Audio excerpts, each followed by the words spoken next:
टूटे हुए ख्वाबों का एक परिंदा हूँ मैं, टूटे हुए ख्वाबों का एक परिंदा हूँ मैं, उम्मीद अभी भी बाकी है इसलिए तो जिंदा हूँ मैं। नमस्कार, सुस्वागतम, वेलकम, अभिनंदन। जी हाँ, कैसे हैं आप? नमस्कार, मैं हूँ आपके साथ आपकी अपनी होस्ट एंड दोस्त डॉक्टर वाई राखी। आपका स्वागत अभिनंदन करती हूँ आपके, मेरे और माता रानी के हुए हुए इस खूबसूरत से यूट्यूब चैनल पर। कैसा है मेरा ये संसार? आप दिन दुगनी रात चौगनी तरक्की करें, माता रानी की असीम कृपा आप पे सदैव बनी रहे।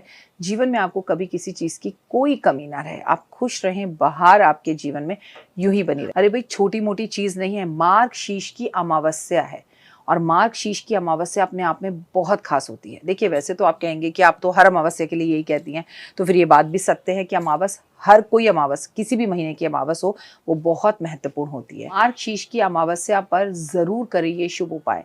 पितृदोष दूर होगा, पापों से मिलेगी मुक्ति। मार्गशीर्ष की अमावस्या हो या कोई भी अमावस्या हो, आप उस पर किसी पर भी उपाय कर सकते हैं, लेकिन मार्गशीर्ष की अमावस्या पे तो जरूर करिएगा। अमावस्या पे विशेष रूप से पितृपक्ष और पितृपक्ष का तर्पण करना चाहिए, महत्वपूर्ण माना जाता है। आपको गंगा स्नान करना चाहिए, महत्वपूर्ण माना जाता है। मार्गशीर्ष में नदियों में स्नान करने का ओए होए महत्व ही अलग है। इस दिन आपको कुछ खास उपाय जरूर करने चाहिए जो आपके जीवन में शांति, समृद्धि लाने में आपकी मदद करते हैं। पितृ तर्पण, इन दिनों में आपको पितृ तर्पण जरूर करना चाहिए, श्राद्ध करना चाहिए, जो कि अत्यंत शुभ होता है। अगर संभव हो तो पितरों के नाम पर आप दान करें, भंडारा करें, उनका आशीर्वाद प्राप्त होता है। अरे कुछ ना करो तो दिल्ली के इस पोल्यूशन को बढ़ते हुए देखकर ये समझ लो कि कम से कम 2 पौधे जो है आप पीपल के जरूर लगा दो। अच्छा, नहीं लगा सकते तो पीपल के पौधे पर आज पानी जरूर दे दीजिएगा। आज बड़ा दिन है, पितरों के नाम का जल आज सूरज को दे दीजिएगा। अगर पीपल के पेड़ पर आप जल नहीं दे सकते, पानी में तब आपको क्या करना है, आपको पानी में पुष्प डालकर क्या करना है, अमावस वाले दिन किसी भी नदी के किनारे पर जाकर आपको वहाँ खड़े होकर और सूरज को जल देना है। अगर आप नदी के आसपास ना जा पाएँ तो कोई बात नहीं, आप पानी में कुछ पुष्प डालकर सूरज को आज जल ज़रूर दे दें और कच्चे चावल भी ज़रूर डालें। अगर आप अमावस के व्रत रखना चाहते हैं तो आप इस दिन से अमावस के व्रत शुरू कर सकते हैं। इससे आपकी आर्थिक समृद्धि अच्छी होगी और ये व्रत आपको लक्ष्मी जी के रखने हैं, पितरों के नाम पे नहीं रखने।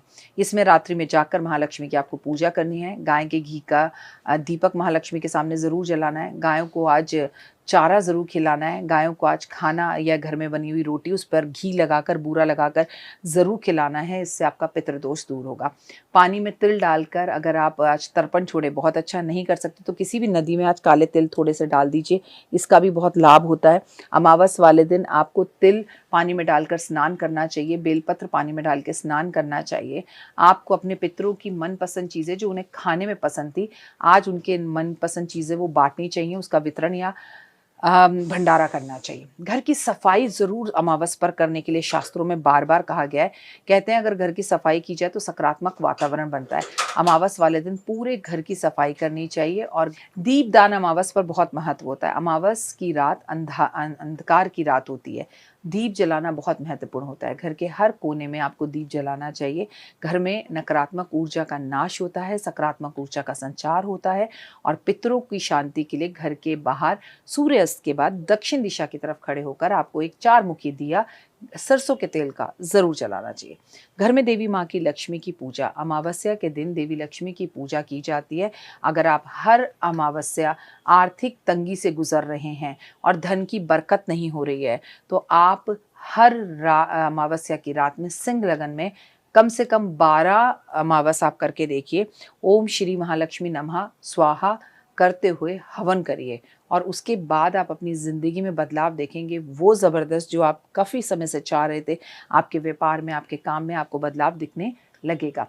पवित्र नदियों में अगर आप स्नान, जैसे गंगा, यमुना या सरस्वती में आप स्नान नहीं कर पा रहे हैं तो मैं आपसे कहूँगी कि गंगा जल पूरे घर और व्यापार क्षेत्र में ज़रूर छिड़कें और आप किसी ब्राह्मण और उनकी पत्नी को भी गंगा स्नान अमावस पर करवा सकते हैं। रात्रि में मौन रहकर ध्यान लगाएं। अगर हर कोई हवन रात्रि में ना कर पाए तो वो मौन रहकर ध्यान लगा सकता है। अमावस में विशेष रूप से मौन रहकर मानसिक पूजा अगर महालक्ष्मी की जाए, अगर ओम नमः शिवाय का जाप किया जाए, अगर ओम नमः शिवाय शिवाय नमः का जाप की 11 माला की जाए तो आपकी बीमारियां दूर होती हैं और भूत प्रेत जैसी ऊर्जाओं से आप बचते हैं। भूत प्रेत नकारात्मक ऊर्जा से अगर आप बचना चाहते हैं तो अमावस वाली रात को आपको करना क्या है कि उससे बचने के लिए घर के बाहर 2 रोटियां रखें और घर के भीतर गुलाब के फूल या कपूर का धुआं दें और इन 2 रोटियों को आप घर के बाहर रहने दीजिए। सुबह उठाकर इसे गाय को खिला दीजिए अमावस के अगले दिन, इससे आपको काफ़ी फ़ायदा होगा। तिल या तिल से बने हुए लड्डुओं का दान या उसकी मिठाई का दान ब्राह्मणों को करने से बहुत लाभ होता है। तिल या तिल से बनी हुई मिठाइयों को पीपल के पेड़ पर छोड़कर आने से और जब चींटियाँ उसे खाती हैं तो इससे बहुत लाभ होता है। काली हल्दी का प्रयोग, अमावस के दिन काली हल्दी का प्रयोग विशेष रूप से लाभदायक होता है। आप अपने घर में पूजा स्थान पर अगर काली हल्दी रखते हैं तो इससे आपके घर में नकारात्मक शक्ति नहीं आती और उसके बाद इस काली हल्दी को कपूर में रखकर जला के अगले दिन सुबह अमावस के इसका धुआं पूरे घर में दे सकते हैं। आपको क्या करनी है, ज़रूरतमंदों की मदद। इस समय पर अगर आप ज़रूरतमंद लोगों की मदद करते हैं भोजन से, वस्त्र से, पैसों से, कॉपी किताबों से, तो आपको पुण्य की प्राप्ति होती है और आपके पितृ बहुत खुश होते हैं। आपको बता दूं कि अमावस पर व्रत रखने से, उपवास रखने से मानसिक शांति मिलती है और खासकर पितृदोष खत्म होता है, स्वास्थ्य समस्या परेशानियां दूर होती है। किसी भी धार्मिक ग्रंथ का पाठ, जैसे कि सबसे खास होता है गीता का पाठ, रामायण का पाठ, श्रीमद् भागवत का पाठ और अमावस पर अगर आप सुंदरकांड का पाठ करते हैं तो भी आपके घर से नकारात्मक ऊर्जा दूर होती है। मैं आपको बता दूं, पितरों को नमन करना, उनकी तस्वीरों पर सफ़ेद पुष्प अर्पण करना, उन्हें नमस्कार करना बहुत अच्छा होता है और ज़रूरतमंद ब्राह्मणों के बच्चों की फ़ीस देना या उनकी मदद करना या उनके घर में धन धान्य डलवाना बहुत अच्छा होता है। अपने पितरों से हाथ जोड़कर माफ़ी मांगना, उनके अच्छे कर्मों की बातें उनकी तस्वीर के सामने खड़े होकर करना और जो बुरे कर्म आप कर चुके हैं उसके लिए उनसे माफ़ी मांगना भी बहुत अच्छा होता है। लेकिन अमावस वाले दिन गलती से भी हमें काले कपड़े या नीले कपड़े नहीं पहनने चाहिए, उल्टा अमावस पर हमें सफ़ेद कपड़े पहनने चाहिए और अमावस की रात में हमें थोड़ी देर बैठ के पूजा आराधना अर्चना ज़रूर करनी चाहिए। फिलहाल मुझे दीजिए इजाज़त, अपना और अपनों का रखिए बहुत खास ख्याल। कमेंट्स में जय माता दी। आपका दिन शुभ और मंगल में हो। परमपिता परमात्मा की असीम कृपा आप पर हमेशा बनी रहे। ओए होए, जय माता दी।